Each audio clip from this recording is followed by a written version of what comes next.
I grew up in the Baptist church tradition, and there is a call and response, which means if I address you, you have to talk back.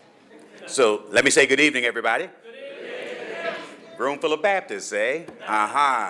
So my name is Hester Wheeler. I serve as Assistant County Executive for Wayne County Government, but that's not really who I am. I'm a lifelong activist and advocate. I had the blessed opportunity to serve as Executive Director for the NAACP Detroit branch.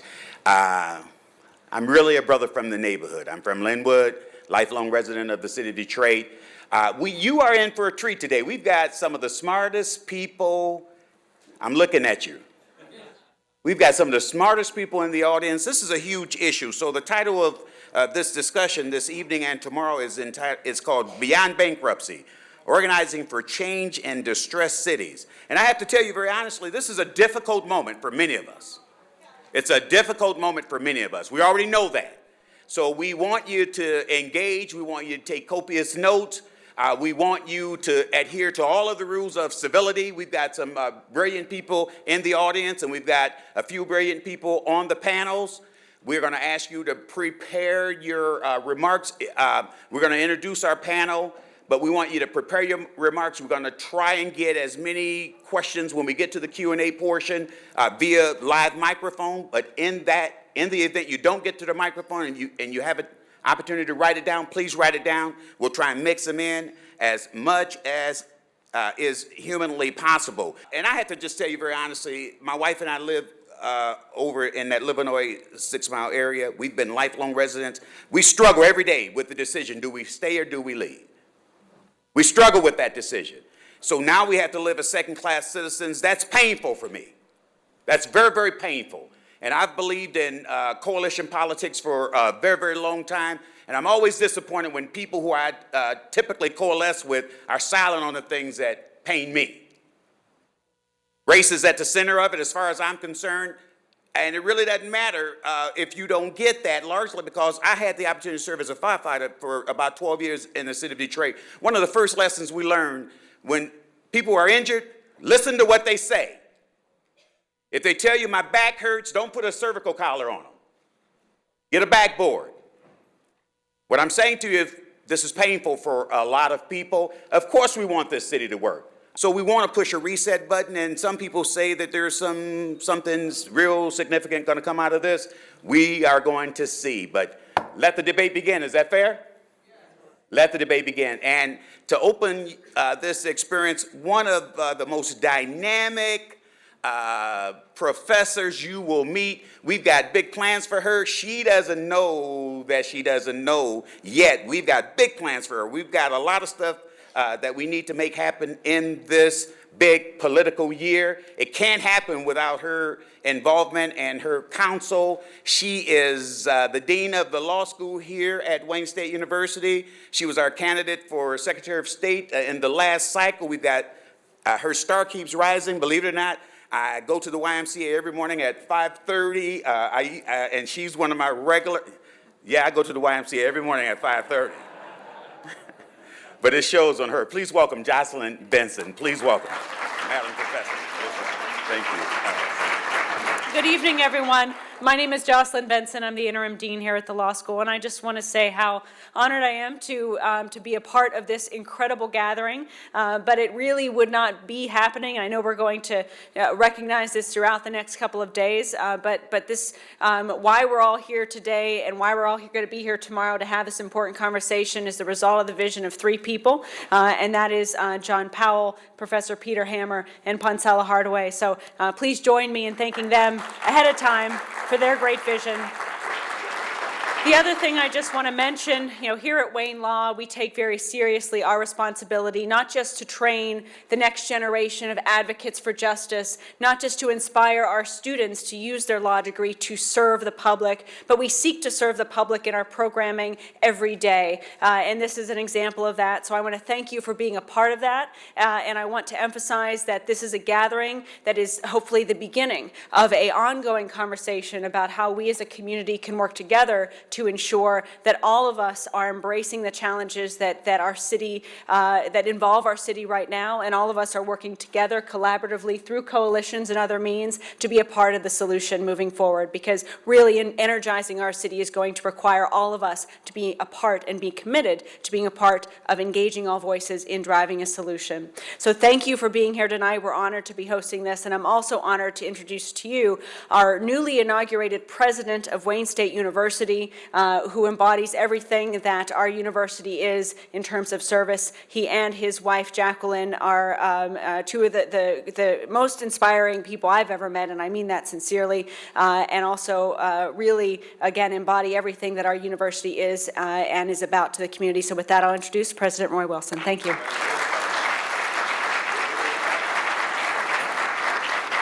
Well, thank you, Jocelyn. Well, good evening. Evening. This is a great gathering. I wasn't expecting so many people, so it's good to see you all. As Jocelyn mentioned, I had a formal inauguration just on Friday, and even though I've been on the job for 8 or 9 months now, but the formal inauguration was Friday. And it was certainly a special time for me, but more importantly, it was a time for reflection and a time of assessment of the, where we are as a university. And I hope one of the messages that I was able to give is the importance of the relationship between the university and the city of Detroit. We've been here for almost 150 years now, and throughout that entire time, there's just been this very special, very deep connection.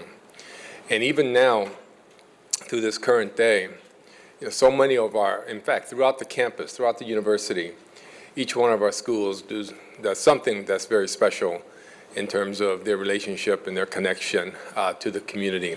I gave an example, one of the most inspiring examples that I've seen of this kind of commitment to service was just about a month or so ago when my own son was out, partying somewhere in Florida.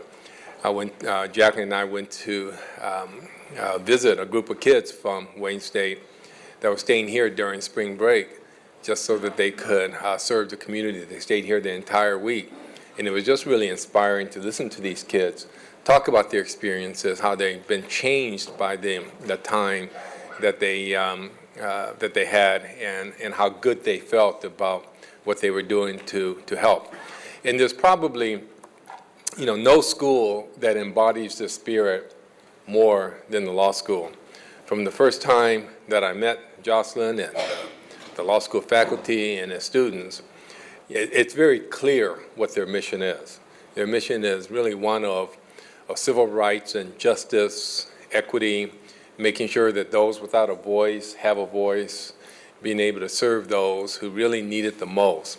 And it's just exemplified in everything that they do, so that this symposium being held here in Wayne State is great, but it's certainly appropriate that it's held here at the law school, because as I mentioned, that it really is a school that embodies that spirit. I know that there are a number of partnerships here.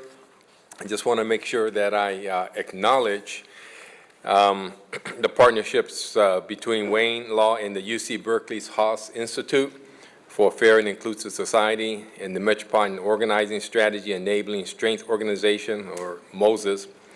And I'm sure that the dialogue that will ensue is going to be enlightening, it's going to be entertaining, it's going to be very educational, and I personally look forward to it. So thank you very much for being here. Enjoy the symposium. So thank you, Mr. President Roy Wilson. Very distinguished looking brother. Honestly, if I thought I could be that distinguished, I would grow my hair out and spray a little shining silver in there, just like that. But we are happy to have you, and we really do welcome you to Motown. And you do have an awesome responsibility, because the hotbed, Wayne State University was always like a hotbed of activism and advocacy. Much of what's good in this city relevant to leadership came right off of this campus. So you've got an awesome responsibility, and we're here to help you however we can. So we wish you well. Thank you so very much.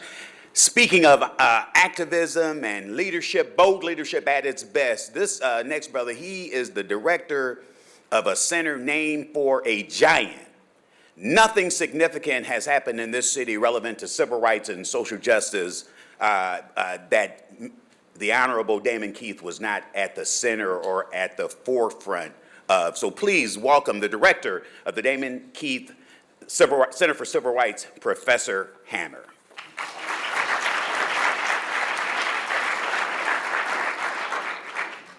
It's a wonderful crowd, and I want to welcome everybody to Detroit Bankruptcy and Beyond, organizing for change in distressed cities. I'm Peter Hammer. I'm a professor of law here. Even more importantly, I do have the privilege, and it is a privilege, of directing the Damon J. Keith Center for Civil Rights. Judge Keith's fingerprints are already on this presentation. Dean Benson is a former Keith clerk. President Wilson was sworn in last August by Damon J. Keith. Judge Keith has sworn in every mayor, including the current mayor, Mike Duggan, since the very first term of Coleman A. Young. So a real tribute to Judge Keith, and we're carrying on his life and legacy with holding events like this and focusing on the important issues of the city. There are thanks, and this doesn't happen accidentally, so I want to echo some of the thanks that have been said already. I want to thank Dean Benson for your kind introductory remarks. I want to thank President Wilson for coming here and showing the support of the university for these initiatives. I want to thank Hester Williams, who couldn't get a better MC. He's going to shepherd us through this journey, and we're in very good hands in that respect. I want to thank Poncella Hardaway of Moses, one of the co-organizers. I want to thank John Powell, the Haas Institute, who's just critically important in bringing this together. I see Chris Allen from the Detroit Wayne County Health Authority and the Population Health County, who is sponsoring this event. I see Frida Sampson in the back from the Michigan Roundtable for Diversity and Inclusion, who are also co-sponsors of this event. I want to give special thanks, however, to the Ford Foundation for their generous grants, which made all of this possible. And I want to thank all of the individuals, the academics, the organizers, the activists, the thought leaders who have come from Detroit, from the state of Michigan, and throughout the country to come here and have a dialogue with us. I'm not going to say teach us. This is a co-learning enterprise in which we're going to bring expertise, we're going to have discussion, we're going to have communication with the many people in Detroit and try to move the ball forward in thinking about what's happening to the city and where we can be going beyond bankruptcy. Why are we here? Well, last November before Thanksgiving, I received a telephone call from John Powell saying that he had an idea.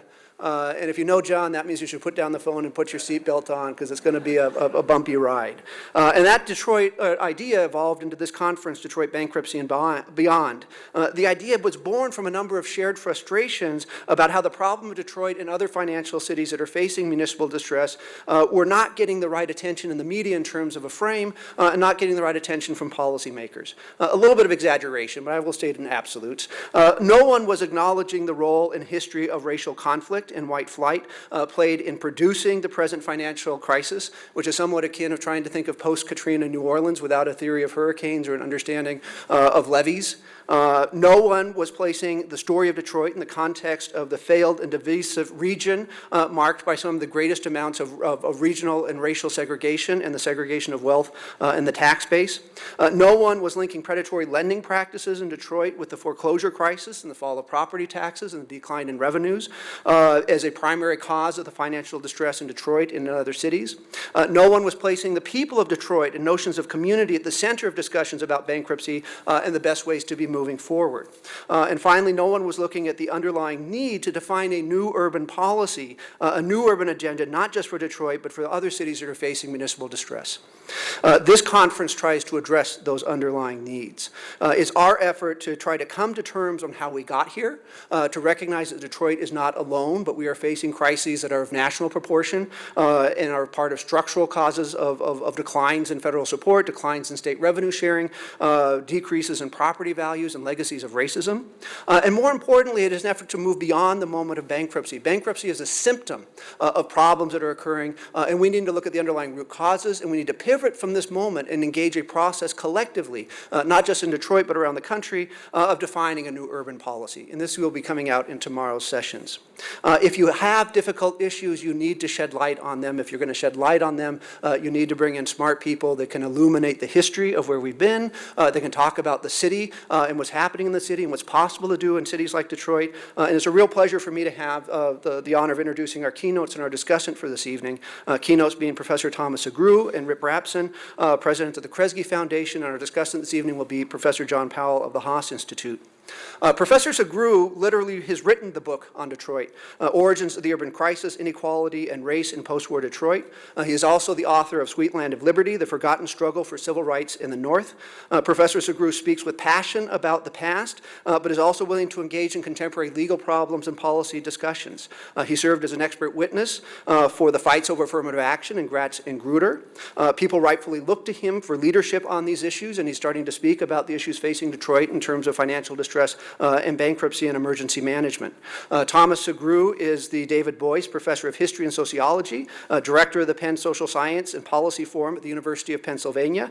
He was educated at Columbia, at King's College in Cambridge, at Harvard where he got his PhD, and is a fellow of the American Academy of the Arts and Sciences and president of the Urban History Association.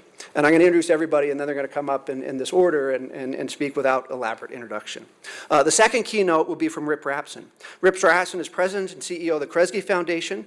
Personal histories let you sort of personalize somebody who becomes just a name in the headline. So I was telling Mr. Rapson earlier that I was going through his bio. I was excited. He's an attorney, right? So he's in a law school, and we're legal education. He's an attorney, received his degree from Columbia University, practiced in Minneapolis at the firm of Leonard Street. So all these students will know, oh, that Leonard Street, that's a good firm.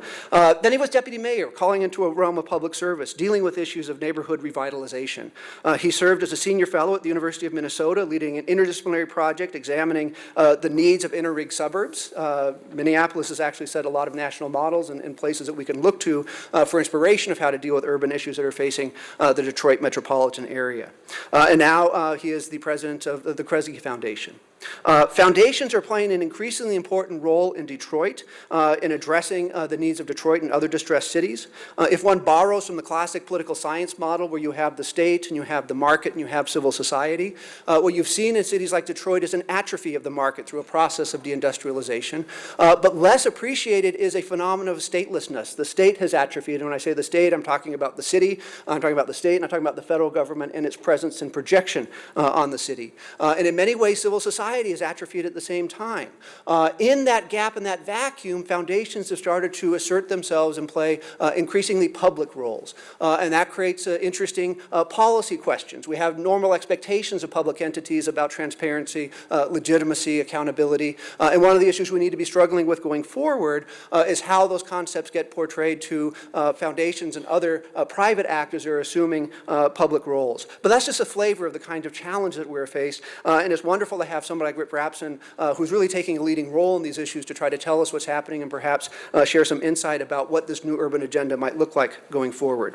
The discussant will be John Powell. John Powell is director of the Haas Institute and a Detroit native. He's sort of very proudly claimed imported from Detroit for John wherever he goes, and we always welcome John back home. Most recently, John has published Racing to Justice, Transforming Our Concept of Self and Others to Build an Inclusive Society. He's one of the most significant and innovative thinkers about issues of structural racism, structural racialization, and urban policy. I teach courses on race law and social change in Southeast Michigan and a course on reimagining development in Detroit. And John and Tom's books are required reading, not just for us, but I would encourage everybody else to be purchasing them on the table outside right next to Judge Keith's new biography, Crusader for Justice. Poncella Holloway will talk about closing remarks, so they have a chance to hear from each one of the organizers of this event tonight. But I very proudly and very gratefully turn it over to Professor Thomas Sugrue to be talking about the issues facing our city. Thank you. Well, I'll keep my thanks very short, but I want to thank Professor Hemmer for the kind introduction, and to him and Professor Powell and Poncella Hardaway for inviting me here. I also want to thank President Wilson and Dean Benson for their leadership of what is really one of the most inspiring urban universities in the United States. I'm a native Detroiter. I am not a Wayne State graduate, although I have spent many, many hours here in various capacities, and it's a place I feel a very deep attachment to. We're here in Detroit at a moment of unprecedented crisis, but also rare opportunity. I come here today wearing my various hats as a native Detroiter, as a historian, and as an urban policy analyst, and I'll be weaving those together in my discussion of Detroit, where it is, and where it's going. Detroit's current crisis has been long in coming, And to understand its origins, it's necessary, to understand its origins is a necessary first step toward beginning to come up with solutions to the city's problems. It's also important to avoid perpetuating or building on past mistakes, missteps, and pitfalls. Detroit, and Professor Hemmer mentioned the media coverage of the bankruptcy, especially media from outside of Detroit, focusing on the city, is riddled with conventional wisdom that in many respects overlooks the root causes of Detroit's economic troubles. They began not with the financial crises of the 1970s or 1980s, not with the restructuring of the American automobile industry, not with the urban uprising in 1967, but rather in the post-Second World War II years, when the auto industry in the city was at its peak. There were several major transformations that remade Detroit and the metropolitan area with enduring consequences that laid the groundwork for the current bankruptcy crisis. We need to look at how all of these transformations, really beginning not in the 70s, 80s, or 90s, but really in the 1940s and 1950s, all of these transformations interacted to lay the groundwork for the issues that Detroit is facing today. The first and most important is Detroit's long, steady economic decline. The disappearance of Detroit's economic base, and particularly the disappearance of employment, of remunerative employment that provided a base of opportunity and security and mobility for generations of city residents, began to wither away in the 1950s. In that period, and continuing steadily to the present, Detroit hemorrhaged jobs and capital. This was well before the oil shocks, well before the highly publicized mismanagement and crisis in the auto industry in the 1970s and early 1980s, well before the rise of Japanese and European competition in the auto industry. In Detroit, between 1948 and 1963 alone, the city lost 134,000 manufacturing jobs. And one can see evidence of that, of course, in the rotting hulks of abandoned factory buildings that still litter the city's landscape. The disappearance of those jobs would have a significant consequence on many different levels simultaneously for the city. It would spur population loss. It would devastate over time the city's tax base and its tax revenues. It would make the city less attractive for new investment. In addition, the impact of the flight of capital from the city beginning in the 1940s and 1950s had a devastating impact on residents of the city, particularly the newest of those residents to the city, African Americans who were migrating here in significant numbers from the South, beginning in World War I and accelerating rapidly during the Second World War and beyond. That enormous African American migration to Detroit coincided almost precisely with the hemorrhaging of jobs and capital away from the city. Refugees from the violence of Jim Crow, from the collapse of Southern agriculture, were moving to Detroit in search of economic opportunity, just at a moment when the first and second rungs of the economic ladder, as a result of capital flight, were beginning to disappear. The disproportionate impact of the disappearance of those jobs on the city's African American population was in part the consequence of the fact that discrimination was rife in the city's industry. African Americans were concentrated in what one observer at the time called the meanest and dirtiest jobs, unskilled jobs, jobs at the bottom of the ladder, the jobs that were being replaced by the introduction of new technologies and machinery. Those jobs were disappearing. As I said, all workers in Detroit, in one way or another, were affected by the flight of industry, but those who were entering the bottom rungs of the ladder were affected most intensely by that disappearance. Next, Detroit was riven by intense racial conflict, becoming one of America's most racially segregated cities. This is a pattern that one can see as early as the 1920s and continues right up to the present day. Detroit still ranks in the top 5 most racially segregated metropolitan areas in the United States.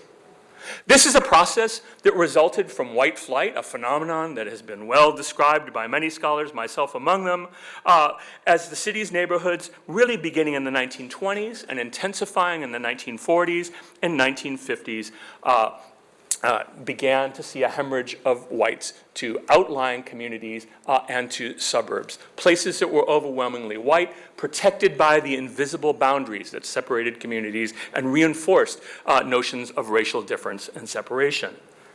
That flight was accompanied by another phenomenon of fight. In my research on Detroit for my book, The Origins of the Urban Crisis, I found more than 200 violent racial incidents that accompanied the movement of the first or second African-American family into white neighborhoods in Detroit, beginning in the 20s and continuing all the way through the 1960s. That consisted of arson, of window breaking, of all sorts of vandalism, sometimes personal attacks, in ways that reinforced those boundaries of difference across the city and across the metropolitan area. Further adding to the segregation in metropolitan Detroit was the persistence of discriminatory practices, in part because of federal home loan programs beginning in the New Deal that made it possible for millions of Americans to own their own homes, but until the 1960s excluded African Americans. It was made possible by the actions of real estate brokers who played a critical role in shaping the racial landscape of the metropolitan area. We in the United States like to talk about a free market in real estate. Birds of a feather flock together. People live where they live because they've chosen to live in that place. Overlooking the ways in which the real estate market was profoundly shaped and structured, that people's opportunities were profoundly limited, real estate brokers played an explicit role in maintaining racial divisions in metropolitan Detroit, even after the passage of civil rights legislation in the 1960s that forbade outright discrimination. Any one of these transformations that I briefly described, the flight of capital, workplace discrimination, segregation, the decline in the tax base as a result of the disappearance of Detroit's economic heart, any one of these would have had devastating consequences. But here, they occurred simultaneously, intensely, and they interacted with each other. They created a sort of feedback loop that laid the groundwork for many of the issues that we're struggling with in Detroit, and indeed in many other cities as well, facing the fiscal and economic crisis of the moment. Undoing decades of disinvestment, of depopulation, of discrimination and marginalization will not be easy. But we can look to both Detroit's history as well as the history of other cities in the United States that have responded to similar crises. And we need to do that to move beyond the limitations of what's been tried here and what's been tried elsewhere in the past. To look critically at the past, at experiments, as a way of thinking about how we move to a post-bankruptcy Detroit, a just Detroit, a Detroit that begins to undo the effects of this 60-some-odd years of changes that I've described. So what I want to offer for the next few minutes this evening are some lessons from decades of urban redevelopment and urban reinvention efforts, from Detroit's own history as well as drawing from other places. First, a few general principles. A diversified labor market with well-paying, secure jobs is indispensable to Detroit's future. All of our efforts to revitalize Detroit's built environment will come to naught if there are not enough jobs or if we have too many mediocre, insecure, poor-paying jobs that don't provide those ladders of mobility that were important for some groups in the city's past. We have now too few jobs. Detroit suffers among the highest rates of unemployment of a major American city, but more than that, many part-time, contingent, poor-paying service sector jobs and retail jobs that leave workers on or just above the poverty level. Jobs matter enormously. Next principle, education matters. Any effort at urban revitalization must tackle centrally the problems of public education. The cities that have thrived in recent times are those with the highest educated populations. The returns to educational investment are great. Every year, especially past high school, of additional education provides greater financial security for those who gain that education. Detroit will never be a great city so long as its schools are underfunded, so long as its schools remain as segregated as many of the schools in the Jim Crow South that civil rights activists have been fighting for more than 60 years. So long as Detroit schools are proving grounds for such experiments as the privatization of public education or the introduction of zero-tolerance disciplinary policies or high-stakes testing, none of which have been proven in any of the places they've been tried out thus far to deal with the root causes of educational inequality in metropolitan America. In addition, it's central to think about the barriers to higher education, particularly to students coming from poor and working class backgrounds and coming from places like Detroit. Michigan has some of the world's greatest public universities. We're in one here.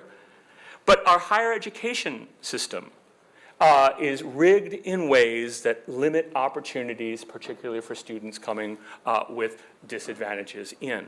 We need to think about shoring up, for example, the community college system, not just in Detroit, but nationwide, as an essential tool to opening up channels to higher education for the city's residents. Next principle, and this moves more to the built environment, since so many of the discussions of where post-bankruptcy Detroit is going to go focus on the city's landscape. The open land, the vacant properties, the abandoned houses. Density matters. Detroit is in crisis in part because its population is spread over 139 square miles.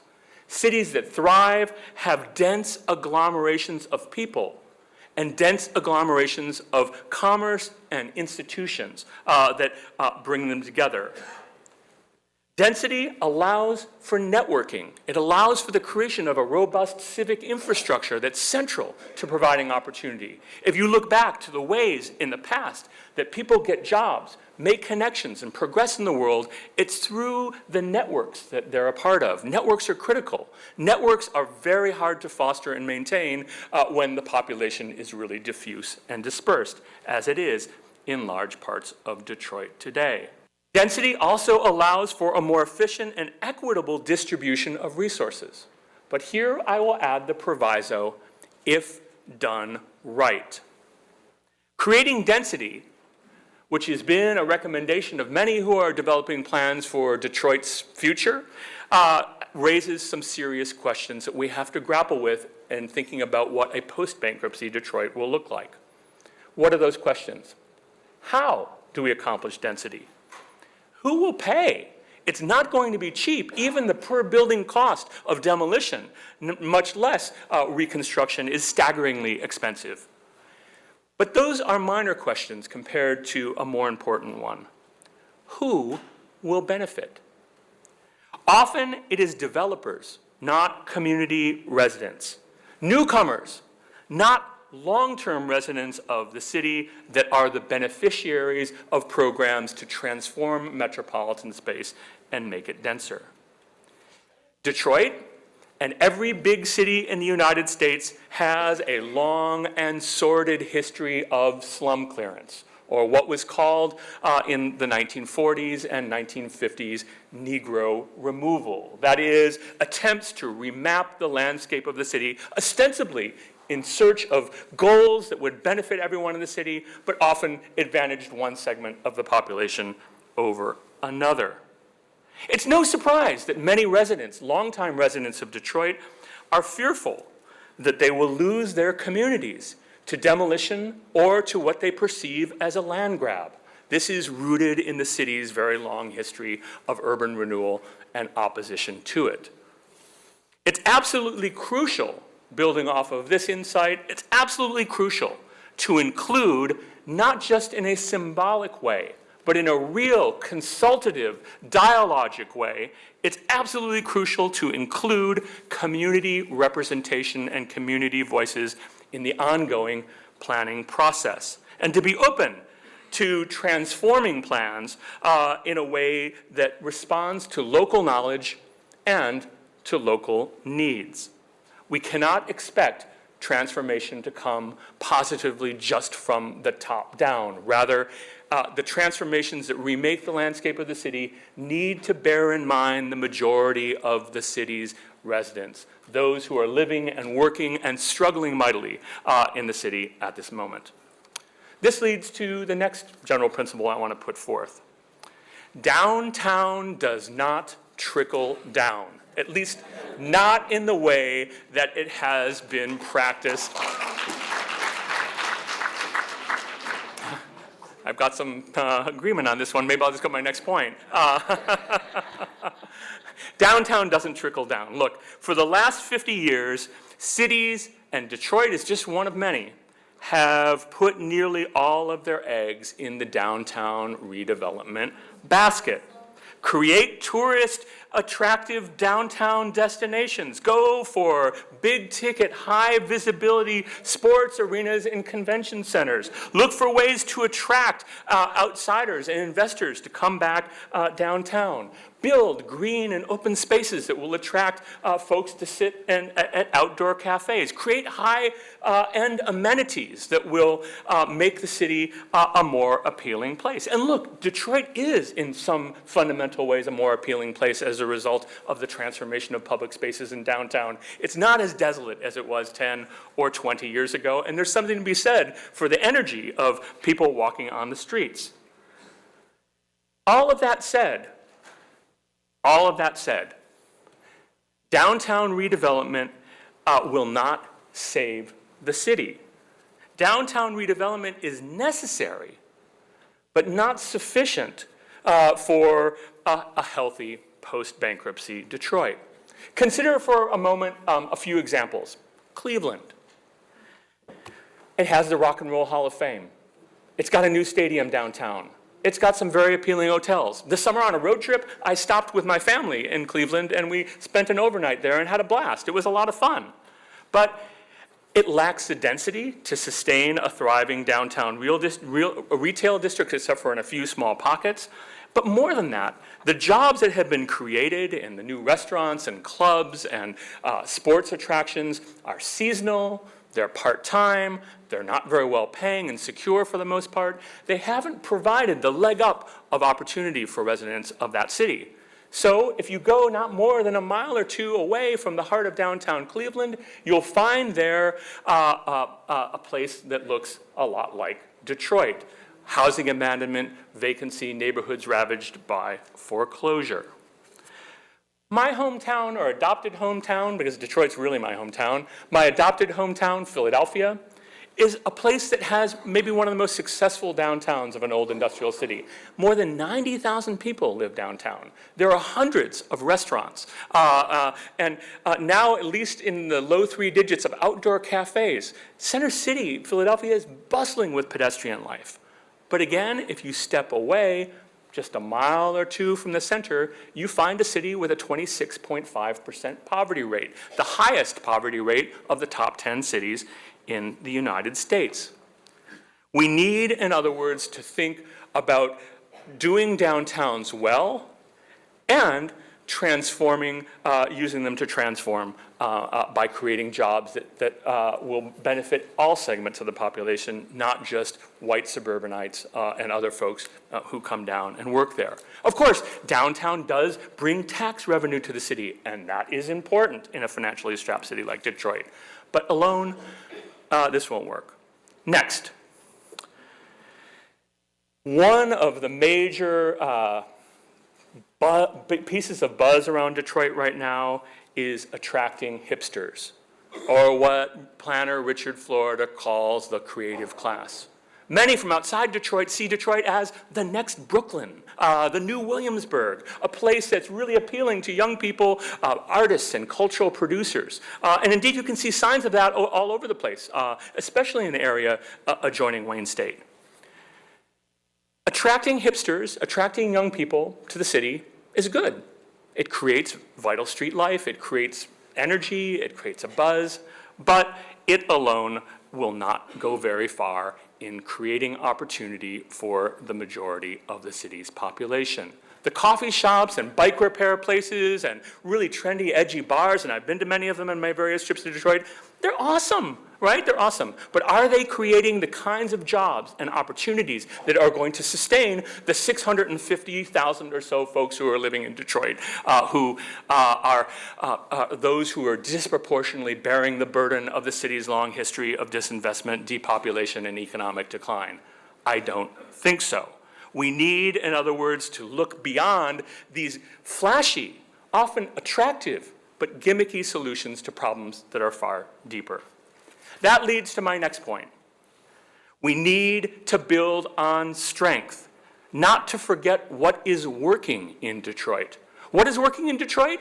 Detroit, like every major industrial city of the Northeast and Midwest, has relied disproportionately on meds and eds and public employment for its economic vitality over the last 60 years. Wayne State, the hospitals, and public employment at the state, the city, and the federal level have been indispensable to Detroit's economic energy. Without those three sectors, Detroit would be a truly depressed and left behind place.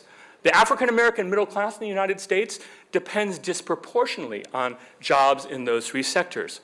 Why are they good for Detroit? One is, these are all anchor institutions.